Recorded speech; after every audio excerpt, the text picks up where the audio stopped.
Hey guys, my name is Joni. I'm a birth doula in the Southwest Florida area, and I want to finally speak the words and tell my birth story with him. This is Ozzy. He's almost 1 year old, so almost a whole year ago, buddy. My pregnancy with him was very textbook. Did not have diabetes, did not even get sick. I was a little nauseous in the first trimester.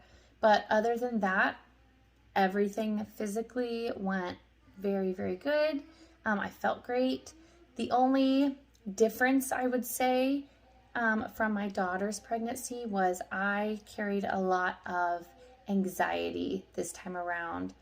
With her pregnancy, I was much more innocent and just didn't know much about pregnancy and labor. So I had a miscarriage before him, and that is why I was so anxious the whole time. So I kind of thought it would go away after seeing his heartbeat, and then I kind of thought it would go away after the anatomy scan, and then once I could feel him move all the time, which it definitely did subside once I was feeling him on the reg.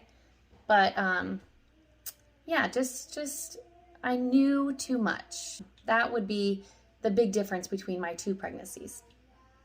So just like my daughter, my due date came and my due date went. The due date was November 22nd, and I still felt like he was pretty high. I was dilated to a 2 at 40 weeks, and orders from my midwife were to go to the beach as much as I could, to just walk on the loose sand and just walk as much as possible. It's pretty much like curb walking in the beach. It just kind of wiggles your hips as you walk, and hopefully baby can like wiggle on down farther. So I did that, which was amazing. We live about 10 minutes from the beach, and I did that a lot. So when I was 40 weeks and 3 days, we went to the beach and I walked a ton. There was like a mound kind of on the beach, and I was just walking up and down and up and down, just like really loosening my bottom, just loosening up all those ligaments as I was walking to just, help. And that night, it was about midnight, and I went to the bathroom for like, the 5th time, and I saw some pink discharge. So it was a little bit of my mucus plug that was tinged a little bit pink. And I got so freaking excited, and my heart was pumping, and the adrenaline was going, and I was like, and then I started to feel a little bit crampy, and so I didn't wake up my husband or anything, and I just laid down, and I was like, so excited. And then I fell asleep and nothing happened. So I woke up the next day, and I was 40 weeks, 4 days on Wednesday. Oh no. 23, 24, 25, 26. Yeah, 4 days. 40 weeks and 4 days. And it was Thanksgiving Day on a Thursday. My mom was here already, and we didn't have any plans other than we're just going to go to the beach and hang and let my toddler run around, and I'm going to walk as much as possible, and we're just going to, enjoy these last moments. So we went to the beach, and on the way to the beach, I started having contractions, and I started losing more of my mucus plug. So that was exciting. I remember leaving the beach. I'm following my toddler. We're about to leave the sand, and I had a contraction, and it started building, and I was like, okay, Braxton Hicks, okay. And I had to stop, and I was like, is this like a real contraction? And it was like pretty painful. And then I didn't say anything, kind of went away. We got in the car, and then, just more inconsistent contractions. So yes, we had Cracker Barrel Thanksgiving dinner, which was really, really delicious. If you are ever not wanting to cook on Thanksgiving, get Cracker Barrel because it's really good. And after dinner, we were sitting on the couch, and I had a pretty big contraction. And my mom could tell it was like a different one. And she immediately was like, okay, go to bed. Like, pretty much, you are about to be in labor, go to sleep. So I went upstairs and I fell asleep very quickly, only to wake up at 12:30 a.m. in labor. I don't know what my body was doing while it was sleeping, but it was probably doing something. And then I woke up at 12:30 mid-contraction to like a strong contraction. Just no back labor, just everything in the bottom front, just super strong, tightening. Maybe it was like 30 seconds and then it went away. And so I woke up my husband and I was like, oh my God, I just had a really strong contraction. So he's like, yeah. Keep an eye on it. I'm going to go back to sleep. Because with my daughter, I was in labor for 24 hours. Like, I was in labor for a very long time. So in his mind, he's like, if this is the beginning, I better get sleep because it could be a long time. So I had one that was 20 minutes apart, and then the next one came like 10 minutes. And then the next one came like 7 minutes. And then they kind of stayed around like 6 minutes. And this was maybe only like 5 contractions in, and they were already at 6 minutes. And they were already like active labor contractions. Like, from the moment I woke up, my contractions were strong. It's kind of like I went from 0 to 100 and I just like jumped into active labor. My body was just ready and I was like, shoo, right there. So during those contractions, I started to moan and get really loud, because I think my brain went back to when I was in active labor with my daughter and they were feeling like that. I was very vocal and my body, just like muscle memory, bounced back into that. But it wasn't helping me. It was making me super tense. I think from going from 0 to 100, I was just scared because it happened very quickly. And I was just like, bam, I was in labor and I was loud and having to work through them right away. So I got in the shower, and for some reason, if I would like lean over to get the shampoo or like make any like movements, I would have a contraction. So I'm trying to take a shower. So I'm having contractions in the shower. I'm screaming at my husband, like, another one. And it was like every 2 minutes in the shower because my movement was triggering them. So I got out of the shower and I labored on my birthing ball. My husband got the music out. We had the little candles out, and he took a few pictures, and it was really sweet. So I would kind of labor on my ball, leaning over onto my bed, and I did that for maybe another hour. And my husband called the midwife, and she was like, okay, get in the bath, relax, and when they get super consistent at 411, call me.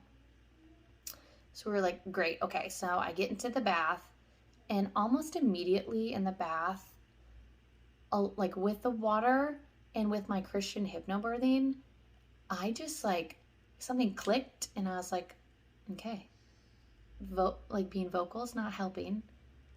So in the bath, Max could like not even tell when I was having a contraction because it wasn't that different from not having a contraction on the outside. On the inside, it was like super intense, but I worked with them really well. And I would just sit there like leaning over the front, and then when I had a contraction, I would kind of put all my weight on my hands and just breathe. I wouldn't even make a sound, and then they would go away and I'd just sit there. And my husband was like, all right, you're all set up in here, it's dim, you got the candles, the music, I'm gonna go lay down. And I was like, no, you're not.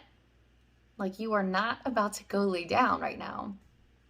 And he was like, oh, okay, this must be more intense than it looks. So I'm like getting really nauseous at this point, and he brings up a bowl and I puke, and I'm having more contractions, and I puke again, and then I get out. And at this point, we call the midwife again, And she's like, okay, come in. So we got all of our stuff ready. And the funniest part of this story, which was not funny in the moment. So my mom is downstairs. And because I was so loud, she was awake the whole time, just like worrying, wondering what the heck is happening. So we open my bedroom door. Max has like his backpack, my bag, another bag. He's got his socks on. And it's cold. It's November. It's not that cold. It's Florida, and he goes down the stairs before me and slips because he's wearing his socks, falls on the backpack, thankfully, but he fell all the way down the stairs, like slid all the way down the stairs. And my mom didn't know if it was him or if it was me falling down the stairs. So poor mom runs up the stairs and she's like, oh my God. And Max is like, I'm totally fine. I landed on the backpack. Like, let's go. And so I get downstairs and Max is putting the stuff in the car and I'm waiting because I had a few more contractions inside and I was about to puke and my mom ran and got another bowl and I puked in that. And then we said goodbye. Driving with contractions is just never fun. Especially this labor, for some reason, I could not be reclined at all. Like I could not be laying down on my back. I couldn't even be in the car sitting, like leaning back. Every contraction, I had to be like over on top of it. Or else it was just a very weird pain. I couldn't breathe. It was like my body, I did not want to be reclined at all. So pretty much my whole labor, I was like leaning forward. So we got to the birthing center and I just kind of run in and I know Dawn pretty well. I'm a co-op doula at this birthing center. So I just run in and I'm like, I see her and I'm just like, oh, and then I start to have a contraction. I'm like holding onto the wall and she's like, good job, good job. And it kind of stops, but then I can feel him kicking and moving inside. And the sensation of that felt like the contraction was still going. And I was like, why is this so long? She's like, okay, you might have to pee. Go to the room, like go to the bathroom and I'm going to check you. So I just like kind of ran to the bathroom and Max is coming in with all the stuff. So I get there, I lay on the bed, she checks me and I'm a 7, which is amazing because it had only been, I think it had been 5 hours at this point. And with my daughter, it took like 15 hours to get to a 7. So, and my husband was like shocked. He thought maybe we would have to be sent home. Like he was just shocked at how much faster it was going second time around. So 7 centimeters, but as she's checking the heart rate, being a doula, I had a Doppler my whole pregnancy, so I was checking it myself. It was very slow and I'm like on my side and then she's not saying anything. And I'm like, okay, Dawn, that sounds really slow. What do we do? Sounds really slow. And she's like, she's very calm. And she's like, okay, so let's change positions. Why don't you hop in the tub and I'll check you in there. We'll see if that helps. So I'm like, oh, thank God. The bath is like hot already. They've got the aromatherapy going. All the candles are lit. It was like so peaceful and nice. I get in the tub. She checks me. His heart rate's great. So I'm like, never thinking of that again. That was just like a fluke, whatever. So I labor in the bath for like about an hour. My doula was there at this point. My husband had these affirmation cards from Renegade Mama. And I looked at them a lot. Pregnant. They're the pregnancy, labor, and birth cards. So I was in the bath kind of like leaning forward and swaying during contractions. And my husband was in front of me with the cards in front of me. And he would look and kind of like switch it and choose a different one. And when I opened my eyes, I would just look at it mid-contraction. Highly recommend doing that. Opening your eyes during the contraction and just looking at this card. And it was beautiful. It was like the contractions were so painful and so intense. I was in transition. But it was so manageable. And I really, really feel like I got to labor exactly how I pictured, which is, I'm very blessed that I got to do that.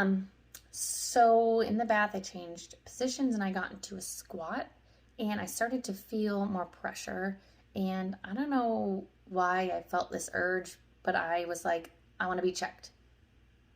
I feel pressure. Like it had only been like 45 minutes. So I get out, she checks me, and I'm a 9.5, pretty much complete with just a little bit of a cervical lip. So I'm like, holy shit, this is amazing. But his heart rate was really slow and it wasn't recovering in between contractions. It was just like slow. So she just sat there the whole time. The birthing assistant was there as well, and they continuously monitored me. And at this time, it was still like relaxed and peaceful, but I wasn't managing them as well as before. I think because there was this like weird energy in the room of like, oh, like the heart rate's low. Like I just like didn't know what was about to happen. So I had my husband in front of me and I'm just squeezing his hand, laying on my side with the peanut ball, and they just have the monitor on me listening. The midwife eventually had to call it, and she ended up telling me she had a few thoughts in her head. She was like, I contemplated breaking your waters and just having you push and deliver. She was like, I didn't know the reason for his heart rate being so low, and she didn't want to risk something being wrong with him and her not having the proper tools. She just wanted to transfer me to give me a better chance and give him a better chance if something were wrong.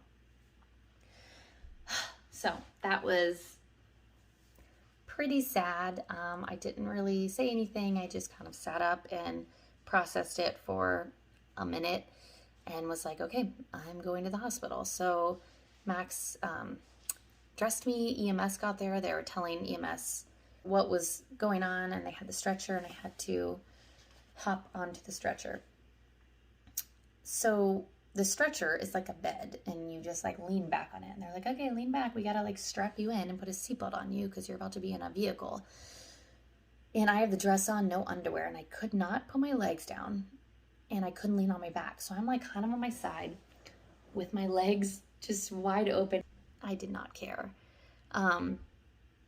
And so whatever, we went outside and they put me in the ambulance. And what was really cool was there's a big window in the back of the ambulance. So while I was like in labor land sitting on there, I could look out the window and I could see my husband in the car right behind. So I could just see him driving. I have my arm over here. She keeps sticking me, trying to put an IV in me. It's not working. And then I'm having contractions and I'm like, can you stop? Wait, hold on. And I'm like contracting, but I'm like strapped in and I was like reclined, and it was just not a good start to the transfer. And so I get to the hospital. They put a blanket over me. I still have my hoo-ha just out, but they put a blanket over me. And I get to triage, and then I transfer to a bed where they're like, okay, recline back, get in a comfortable position and lean back. And I'm like, oh my God, no. Can I go on all fours? And they're like, no, we need to check you. And all of a sudden, this nurse was checking me. She broke my water with her hand. And I looked down and it was like dark green. So there was meconium. If they're not concerned, then I shouldn't be concerned. Meconium happens a lot anyways. So that happened. And then they confirmed that I was pretty much complete with a cervical lip.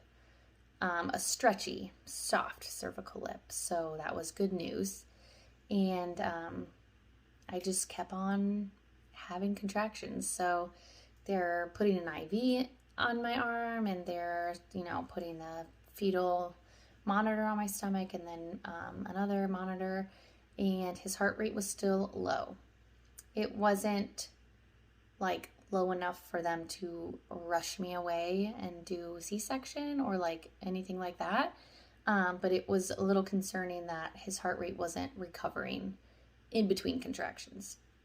From what I remember, that was the concern, was that it was low, but it was staying low. So anyways, they moved me to the delivery room, where Max was there. And the nurse is standing there asking me probably over 100 questions. And I'm just like kind of nodding or no, or if it needed to be like words, Max was answering for me. At this point, I'm on all fours. My dress is just up. My butt's just kind of in the air. I'm on all fours with my elbows like down on the pillow during contractions, or like it's kind of swaying back. Very, very intense, especially with the chaos of the hospital compared to where I came from. So then the doctor comes in, and I've never met this doctor before. That's one thing about transferring. You kind of just get who's on call, and I did not like her at all. I mean, we're here, we're safe, we're alive, so I'm very thankful for that, but not a great experience. And she says, okay, you have a cervical lip, but I'm going to put my hand in and manually push your cervix out of the way during a contraction while you push. And I'm like, pushing, great, okay. And she's like, okay, lean back. And they like put my legs up in the stirrups. And I'm like, this is horrible. The bed was flat. I should have advocated and pushed more because I think it could have resulted in a different ending. I was like, can I get into a different position? Can I go push on all fours or whatever? And she was like, no. Like very blunt, like no. So anyways, she had her hand in me, pushing my cervix out of the way. And I started to push. And it was the worst pain I have ever felt. And I did unmedicated, no epidural with my daughter. So I know what this feels like. And it was different. Almost like in my bladder, like a weird bladder, sharp pain. I'm screaming bloody murder at this point. I can't do this with your hand in me. It's like, it's adding so much more pain. Like I can't do it. I'm screaming at her. And she's like, listen up. Her hand's inside of me still. Listen up, you need to push your baby out right now or you're going to have a C-section. If you don't push him out right now, we're going to have to cut you open right here. No medication. Do you want that to happen? No. And I'm just like, oh my freaking gosh. Like, okay, sure. That's a lot of pressure. And also my oxytocin is not flowing. I do not have any, endorphins or dopamine or any of that flowing at all at this point. So I kept trying to push and he was not budging. Kind of makes sense without all of those birth hormones. And she just scared the living shit out of me by saying she was going to cut me open, no medication. Not a good tactic on her part. And I think if I had a different doctor, there's a lot of ifs. So I was pushing, he wasn't budging. She said, okay, you have 3 more pushes and I'm going to call it. It's going to be a C-section. And I was like, okay, like this isn't working. Sure. So I pushed. He wasn't even budging. Like her hand was all the way up inside of me and he was not coming down at all. So I said bye to my husband and I kissed him. And he was like, okay, it's okay. You're going to have a C-section. Okay, I'm here for you and I'll see you afterwards or I'll see you in there. So they like put him in scrubs. And when I got in there, there's so many people like throwing things on and gloves and like putting everything on and getting everything ready. And it was chaos. The anesthesiologist is in there and they're like, okay, we're going to do a spinal. And they're like, the nurse was like very rude and was like, no, she's definitely not going to stay still for that. We're putting her under. And I'm just like looking up. They're strapping my arms down. So I'm having contractions still. And I'm on my back flat. They're strapping my arms this way, strapping my legs totally, like pulling them and flattening them and strapping them down. I start to like panic and I'm still having contractions and the anesthesiologist looks over my head and she's like, listen, I'm going to put this oxygen mask on you and you need to breathe this oxygen. We're going to do this the safe way. I can't put you out until you breathe this oxygen. And I was just like, oh my God, okay. Breathing the oxygen and then I'm out. And then I was sleeping. I was not awake for my son's birth, which is really sad, but before they put me under, a nurse did grab my hand, and I don't know which nurse this was. She was an angel because she grabbed my arm. I couldn't even see her, and she said, I have your phone. I'm going to take pictures of him, and I will hold your hand throughout surgery. And it was like right before they gave me the medicine, and I was just like, okay. And then I fell asleep. So a couple hours go by, and I'm out during the C-section. My son is delivered at 8:30 in the morning. So all in all, it was about 8.5 hours of labor. And my husband, because I was put under, was not allowed to be in the room. So he was waiting outside. I feel like they should maybe inform husbands more of what's going on so they're not just sitting there thinking the worst. He did get to meet Ozzy, and then Ozzy went to the nursery until I was awake. So then when I woke up, I was in the recovery room or post-op, and Max was right there. So I started waking up, and Max is there, and he's like starting to show me pictures. He's like, he's here. Look at him. He's so cute. I got to see him, whatever.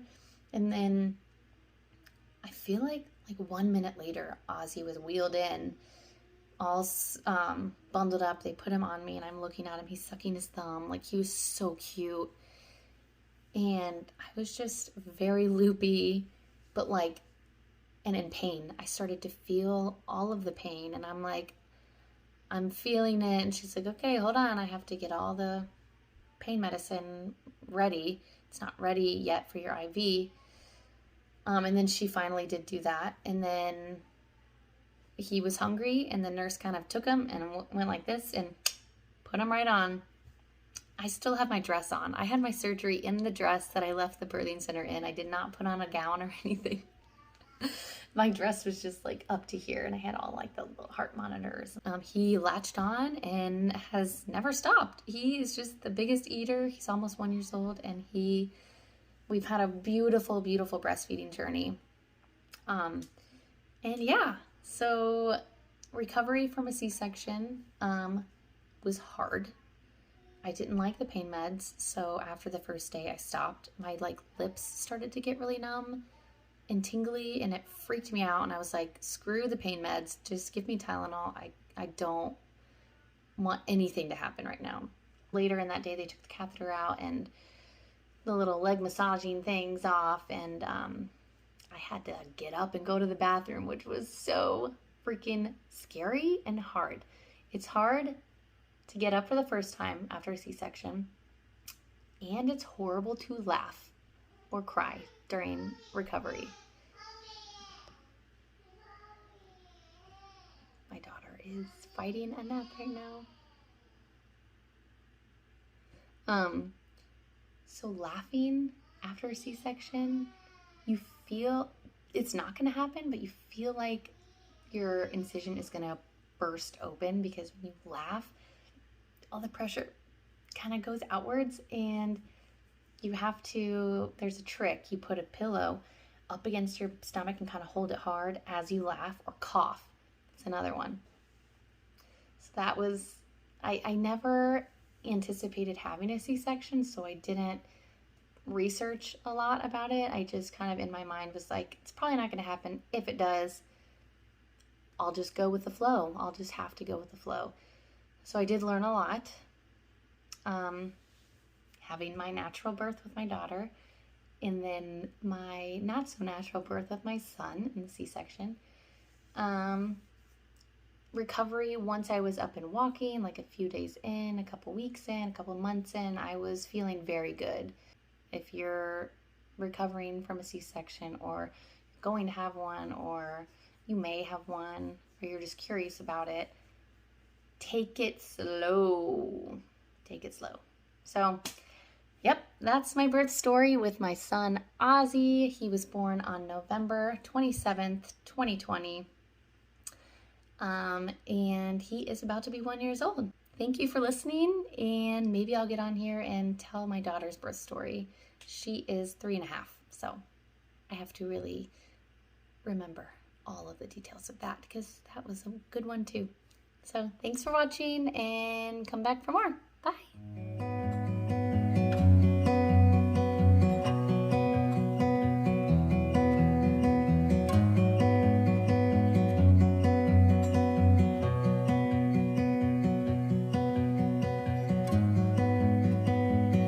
One thing that I did want to say is that this is my personal experience. Birth can look completely different to everybody. This is just my journey.